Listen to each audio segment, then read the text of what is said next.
ಇವತ್ತು ತುಂಬಾ ಇಂಪಾರ್ಟೆಂಟ್ ಅಂತಹ ಒಂದು ವಿಷಯ. ಆ ವಿಷಯ ಬಂದು ನಮ್ಮ ದೇಹದಲ್ಲಿರುವ ಚಕ್ರಗಳು.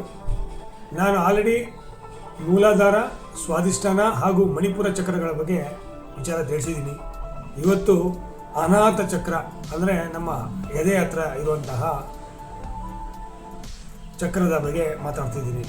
ಈ ಚಕ್ರ ಹಾರ್ಟ್ ಚಕ್ರ ಅಂತಲೂ ಸಹ ಕರೀತಾರೆ. ಈ ಚಕ್ರದಲ್ಲಿ ಹೃದಯ, ಲವ್ಗೆ ತುಂಬ ಇಂಪಾರ್ಟೆಂಟ್ ಆಗಿರುತ್ತೆ. ಪ್ರೀತಿ, ಪ್ರೇಮ, ವಿಶ್ವಾಸ, ಅದೇ ರೀತಿ ಮೋಸ, ದ್ವೇಷ, ಅಸೂಯೆ, ಆಮೇಲೆ ಆ್ಯಂಗ್ಸೈಟಿ, ಡಿಪ್ರೆಷನ್ನು, ಇದೆಲ್ಲದಕ್ಕೂ ಸಹ ಈ ಚಕ್ರ ಕೆಲಸ ಮಾಡ್ತಾ ಇರುತ್ತೆ. ನಾವು ಯಾವ ರೀತಿ ರಿಯಾಕ್ಷನ್ ಮಾಡ್ತೀವೋ ಆ ರೀತಿ ಆ ಒಂದು ಚಕ್ರ ನಮ್ಮನ್ನು ಡಿಪ್ಲಿಷನ್ ಅಥವಾ ಕಂಜಕ್ಷನ್ ಅಂದರೆ ಅದು ಸಣ್ಣದಾಗೋದು ಮತ್ತು ದೊಡ್ಡದಾಗೋದು ಆ ಥರ ಆಗ್ತಾ ಹೋಗುತ್ತೆ. ಈ ರೀತಿ ಆದಾಗ ನಮ್ಮ ದೇಹದ ಮೇಲೆ ಪರಿಣಾಮ ಬೀಳುತ್ತೆ.